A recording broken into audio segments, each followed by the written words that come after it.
Well, it's week 9. It's our last week of studying Romans. It's the whole chapter 4. Next week, we're going to be having a meal together and just having community and enjoying each other's company. But this week, we're talking about Romans chapter 4. And Tom, before we get too far into the word that we're going to be studying this week, which is grace, I think first we need to really understand who Abraham is. So can you just remind us and tell us a little bit about who Abraham was and his story so we can all have the same frame of reference about who we're talking about? Yeah, Abraham, key guy in the Bible. He's really the father of the three monotheistic religions, which would be Christianity, Islam, and Judaism. Mm-hmm. And so key figure in the Bible for a lot of the religious people in the world. Abraham was the one to whom the promise came. If you remember back in Genesis chapter 12, that through him would come a people that would be a blessing to the world and that God would bless. That would be the Jewish people. Abraham had a son named Isaac. Isaac had a son named Jacob. Jacob's name was changed to Israel. Israel had 12 sons.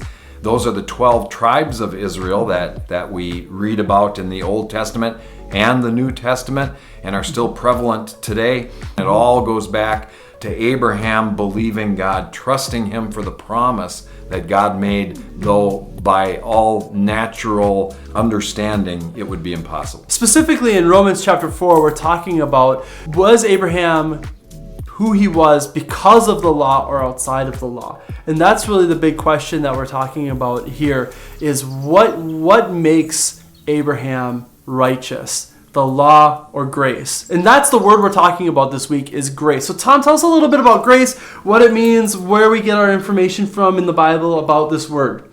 Well, it's the word charis in the original language. It's used 170 times in the King James Bible and twice in today's passage. And it's an interesting word. I think we misdefine it a lot. The kind of the working definition, or the definition a lot of people use for it, is unmerited favor. And that works on some level because you don't earn it. You can't earn grace. It's unmerited. But what it really means is the divine influence upon the heart. So that helps grace to make sense when we use scriptures like, "My grace is sufficient for you." Yeah, if you look at that as divine influence. Right, my divine influence upon your heart is sufficient for you. So that's really what it means. And grace, I think of grace as God's hand extended from heaven toward us, and then it's up to us to take it. That hand extended toward us isn't enough. That's grace. It takes faith on our part to reach up and take the hand of God. That's good.